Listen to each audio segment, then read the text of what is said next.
Welcome to మీనేస్తం upcoming రివ్యూలోకి వెళ్ళిపోదాం. కోర్టులో చామంతి రాజేష్ అలియాస్ భరత్ని ప్రవేశపెట్టడంతో ఒక్కసారిగా నిషా వాళ్ళు షాక్ అవుతారు. అతను ఉన్నది ఉన్నట్టు చాలా క్లియర్గా ప్రేమ్ సార్ రూమ్లోకి వెళ్ళిన 1 మినిట్కే బయటికి వచ్చేశారు అని నిజం చెప్పడంతో, ఒకవేళ ప్రేమ్ చామంతి ఇద్దరూ ఇన్ఫ్లుయెన్స్ చేసి ఈ భరత్తో అబద్ధం చెప్పించచ్చు కదా యువర్ ఆనర్ అని డిఫెన్సివ్ లాయర్ అనేసరికి ఇంకా ఆలోచనలో పడతారు జడ్జ్. నిజమే, ఇద్దరి వైపు ఇక్కడ సాక్ష్యాలు అనేవి బలంగా లేవు అనేసరికి యువర్ ఆనర్ నిషాకి డిఎన్ఏ టెస్ట్ చేయించారు, ఆ సాక్ష్యాలు మా దగ్గర ఉన్నాయి యువర్ ఆనర్ అని నిషా తరపు లాయర్ అయితే, ఇంకా అలా కొన్ని డిఎన్ఏ టెస్ట్ రిపోర్ట్ ఏదైతే వీళ్ళు ఫేక్గా పాజిటివ్ అని ఫస్ట్ తెప్పించారో ఆ రిపోర్ట్స్ని చూపిస్తారు. అవి చూసి డిఎన్ఏ టెస్ట్లో పాజిటివ్ వచ్చింది కదా, ఇంకా మీ దగ్గర సాక్ష్యం ఉందని ఎలా అంటారు చామంతి అని అడుగుతారు జడ్జ్. చూడండి జడ్జ్ గారు, వీళ్ళు కావాలనే సాక్ష్యాల్ని మ్యానిపులేట్ చేశారు. ఆ DNA report fake your honour. కావాలంటే మీకు ల్యాబ్ టెక్నీషియన్ని కోర్టులోకి ప్రవేశింపబెడతాను అని చెప్పి ల్యాబ్ టెక్నీషియన్ని కోర్టులోకి ప్రవేశింపబెడతారు. ఒక్కసారిగా అతన్ని చూసి షాక్లో ఉండిపోతారన్నమాట నిషా. అసలు ల్యాబ్ టెక్నీషియన్ని తీసుకొస్తారని కొంచెం కూడా ఎక్స్పెక్ట్ చేయరు. సో ఆ ల్యాబ్ టెక్నీషియన్ వచ్చి, అవును సార్, ఆ రోజు గుణ అనే ఒక అతను వచ్చి నన్ను బాగా కొట్టి నా భార్య పిల్లల్ని కూడా చంపేస్తామని బెదిరించారండి. అందుకే నేను డిఎన్ఏ రిపోర్ట్స్ని మార్చి ఇచ్చాను, ఒరిజినల్ రిపోర్ట్స్ ఇదిగో ప్రేమ్ బాబుకే ఇచ్చానని చెప్పేసరికి ఇంకా ఒక్కసారిగా జడ్జికి అర్థమవుతుంది. ఫస్ట్ గెస్ట్ హౌస్ విషయంలో పని వాళ్ళతో సాక్ష్యాన్ని మ్యానిపులేట్ చేయించారు, ఇప్పుడేమో డిఎన్ఏ రిపోర్ట్స్ని మ్యానిపులేట్ చేయించారు. నిషా, మీ విషయంలో ఏదో తప్పు జరుగుతుంది, మీ విషయంలో ఏదో కరెక్ట్గా లేదు అని అంటారు జడ్జ్.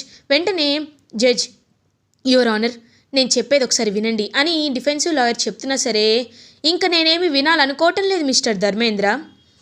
ఇప్పటికి కూడా ఒక ఆడపిల్ల తరపున న్యాయం ఉండొచ్చో ఉండొద్దో అనే బెనిఫిట్ ఆఫ్ డౌట్ కింద మీకు నేను కోర్టులో ఈ కేసుని వాయిదా వేస్తున్నాను. బిడ్డ పుట్టేంత వరకు, బిడ్డ పుట్టిన తర్వాత ఆ బిడ్డకి డిఎన్ఏ టెస్ట్ అనేది అత్యంత సెక్యూర్డ్గా, కనీసం ఎవరు మ్యానిపులేట్ చేయని విధంగా కోర్టే చొరవ తీసుకొని డిఎన్ఏ టెస్ట్ చేయిస్తుంది. ఆ డిఎన్ఏ టెస్ట్ని ఎలాంటి పార్షియాలిటీ లేకుండా చేయిస్తుంది. ఒక్కసారి చేయించిన తర్వాత అప్పుడు డిఎన్ఏ రిపోర్ట్స్ చూసి డెసిషన్ తీసుకుంటుంది అని చెప్పి చాలా అంటే చాలా స్ట్రాంగ్గా చెప్పేసి ద కోర్ట్ విల్ బి అజాయింట్. సో ప్రేమ్ది ఎలాంటి తప్పు లేదు, క్లియర్గా నిషా వాళ్ళే సాక్ష్యాన్ని మ్యానిపులేట్ చేశారు అనే విషయం తెలిసిపోయింది కాబట్టి ప్రేమ్ని కోర్టు నుండి కస్టడీలో నుండి రిలీజ్ చేస్తారు. ప్రేమ్ అలా ఇంటికి వచ్చేస్తాడు.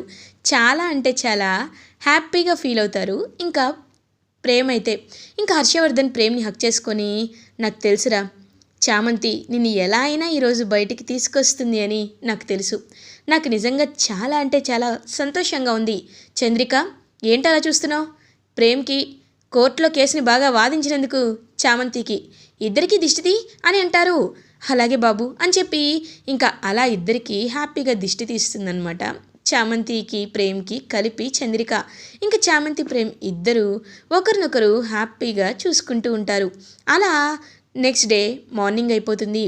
నెక్స్ట్ డే మార్నింగ్ చామంతి కృష్ణుడి బృందావనం దగ్గరికి వచ్చి కూర్చొని ఎంతో హ్యాపీగా చూస్తూ ఉంటుంది. కన్నయ్య, నేను నిన్ను నమ్ముకున్నందుకు నువ్వు ఎప్పుడూ నాకు అన్యాయం చేయలేదు, నిజంగా ప్రేమ్ బాబుది ఎలాంటి తప్పు లేదని నువ్వు నిరూపించేశావు కన్నయ్య అని చెప్పి ఎంతో హ్యాపీగా ఫీల్ అవుతుంది. కరెక్ట్గా అదే టైంకి ప్రేమ్ చామంతి దగ్గరికి వస్తారు. వచ్చి చామంతి వైపు చూస్తూ, చామ్ ఏంటి అలా చూస్తున్నావు అని అడుగుతారు. ఏం లేదు బాబు, మీరు బయటికి వచ్చేసారు కదా, అందుకే నాకు చాలా సంతోషంగా ఉంది బాబు అని చెప్పి ఎంతో హ్యాపీగా చెప్తుంది. అలా ఇంకా చామంతి అయితే, చామ్ నాకు నీకు ఒక గిఫ్ట్ ఇవ్వాలనిపిస్తుంది చామ్, నిజంగా నువ్వు నా విషయంలో ఎంత ఎంత మంచి చేసావో తెలుసా, నేను ఎప్పటికీ ఈ విషయాన్ని మర్చిపోలేను చామ్, కాబట్టి అని చెప్పి ఇంకా అలా చామంతి బుగ్గపై తెకిచ్చేస్తాడనమాట ప్రేమ్. ఒక్కసారిగా చామంతి అలా షాక్లో ఉండిపోతుంది. ఇంకా ప్రేమ్ అలా దగ్గరికి రాబోతూ ఉంటే కరెక్ట్గా అప్పుడే అక్కడికి చంద్రిక వస్తుంది. వెంటనే ప్రేమ్ అక్కడి నుండి పారిపోతాడు. ఇంకా చామంతి దగ్గరికి వస్తారు చంద్రిక. చామంతి, కోర్టుకి నేను కూడా వచ్చుంటే చాలా బాగుండేది అనిపించింది, నువ్వు చాలా బాగా వాదించావని అందరూ చెప్పుకుంటున్నారు అని అంటారు. ఏదో లేత్త నీ అభిమానం అని అంటుంది చామంతి. అవును, ఏంటమ్మా ఏం ఆలోచిస్తున్నావు అని అడుగుతారు. ఏం లేదత్తా, రేపు ఇండిపెండెన్స్ డే కదా, కాబట్టి ఒకసారి నాన్నని కలిసే అవకాశం ఉంటుందా లేదా అని ఆలోచిస్తున్నాను అత్త అని చెప్పి పాపం ఆలోచిస్తూ ఉంటుంది చామంతి. ఖచ్చితంగా మీ నాన్న కేసు కూడా నువ్వు ఇలాగే వాదించి బయటికి వస్తావు, నాకు ఆ నమ్మకం ఉంది అని చెప్పి పాపం ఎంతో అంటే ఎంతో హ్యాపీగా చెప్తారు చంద్రిక. ఇది ఇలా ఉండగా నైట్ అవుతుంది. రమాదేవి ఫేస్ అంతా మాడిపోయిన మసాలా దోశలా పెట్టుకుంటుంది. ఇంకా అలా డైనింగ్ టేబుల్ దగ్గరికి వచ్చి అందరూ భోజనం చేస్తూ డిన్నర్ చేస్తూ ఉంటే చామంతి వడ్డిస్తూ ఉంటుంది. ఇంక వెంటనే తన ఈగోని, తన ఫ్రస్ట్రేషన్ని బయట పెట్టాలని ఫిక్స్ అయిపోతుంది రమాదేవి. ఇంక వెంటనే ప్లేట్లో, ఏయ్ ఏంటే, ఏంటి వంట, ఇది వంటలాగే ఉందా, గడ్డిలా ఉంది అని అంటారు. ఏరమ్మా, ఈ మధ్య నువ్వు అన్నం తినకుండా గడ్డి తింటున్నావా ఏంటి అని అడుగుతారు హర్షవర్ధన్. హర్ష, ఏం మాట్లాడుతున్నావు అని అంటుంది. అవునరమ్మా చామంతి, ఇవాళ వంటల్ని ఇంత అద్భుతంగా చేస్తే గడ్డిలా ఉంది అంటున్నావేంటి? ఏమో నీ నోరేమైనా పాడైందేమో, చూసుకోరమ్మా. ఎందుకంటే ఎప్పుడైనా మంచి వాళ్ళతో సావాసం చేస్తే మంచిగా మారుతారు, చెడ్డ వాళ్ళతో సావాసం చేస్తే చెడుగా మారుతారు అంటారు కదా.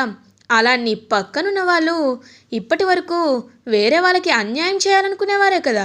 అలాంటప్పుడు నీ మనసు కూడా మారిపోయిందేమో రమా అని అంటారు హర్షవర్ధన్.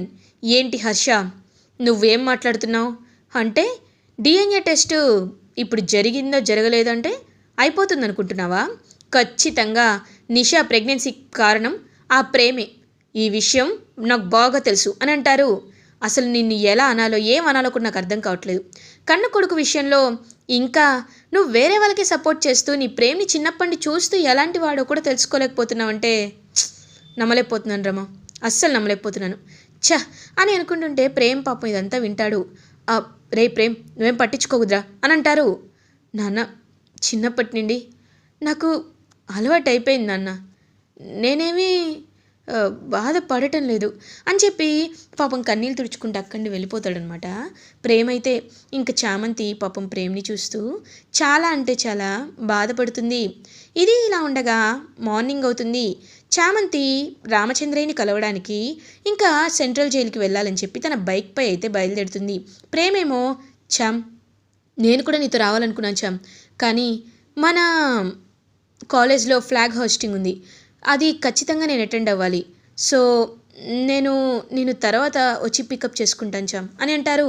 పర్లేదు బాబు, మీరు హ్యాపీగా వెళ్ళిరండి, నేను కూడా వచ్చి జాయిన్ అవుతానని చెప్పి ఇంకా అలా చామంతి అయితే తన బైక్పై కోర్టుకి బయలుదేరుతుంది.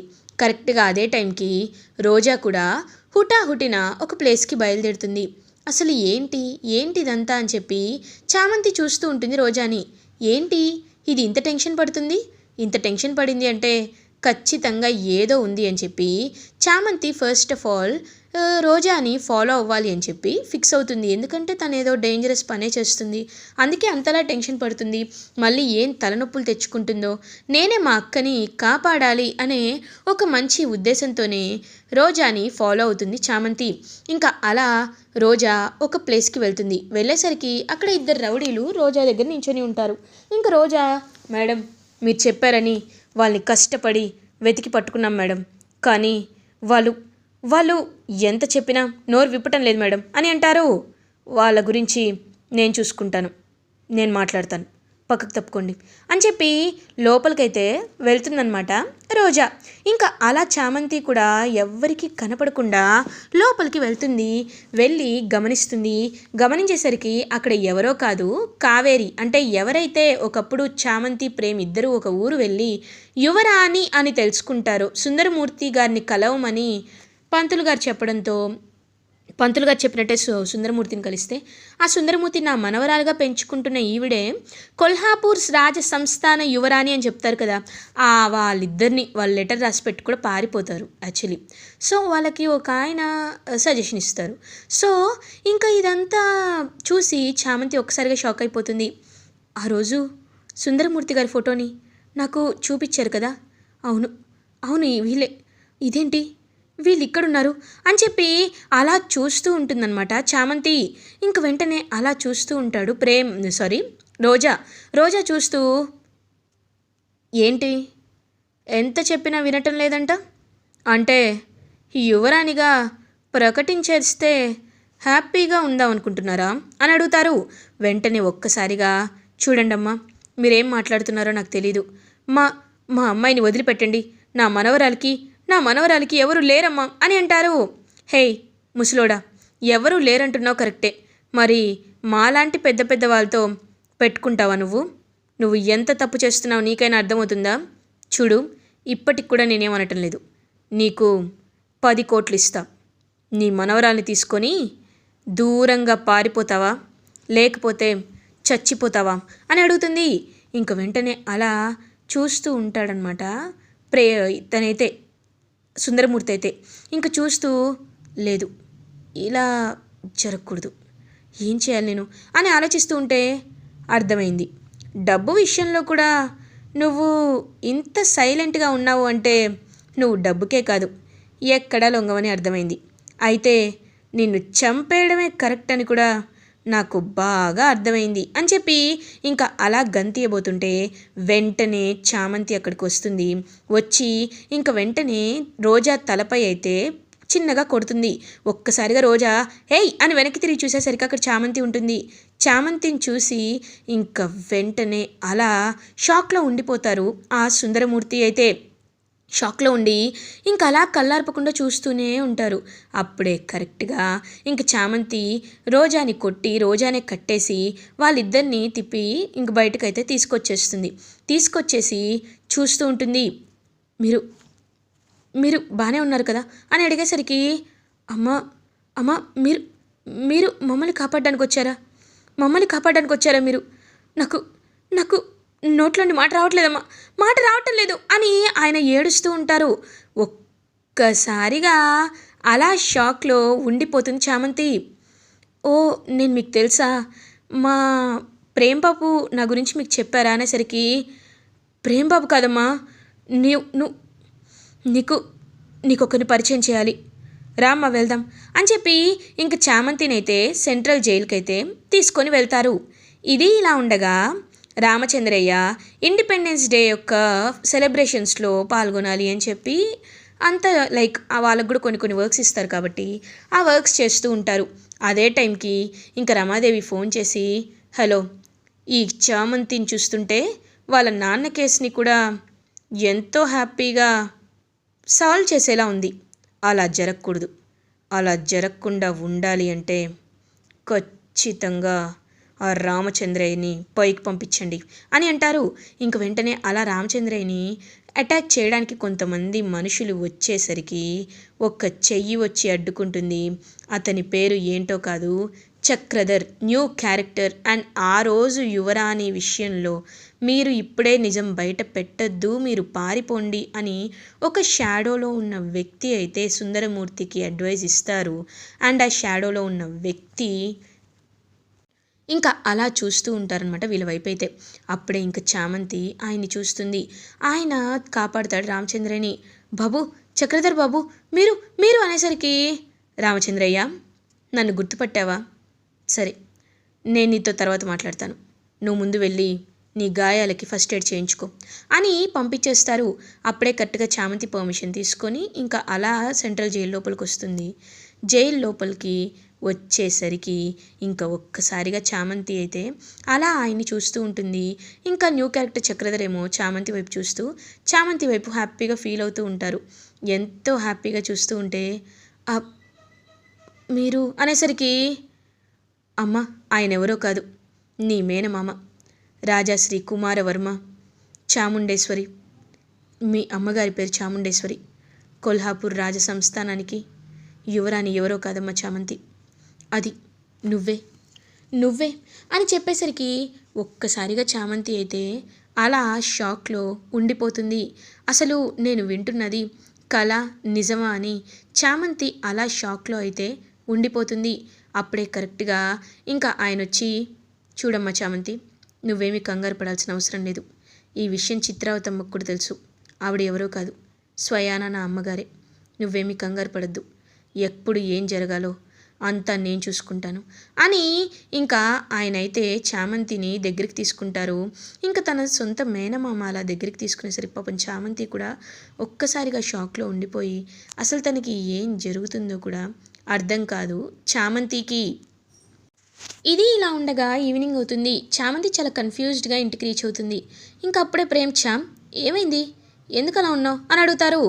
"అబ్, ఏం లేదు బాబు" అని చామంతి మాత్రం చాలా అంటే చాలా డల్గా ఉంటుంది.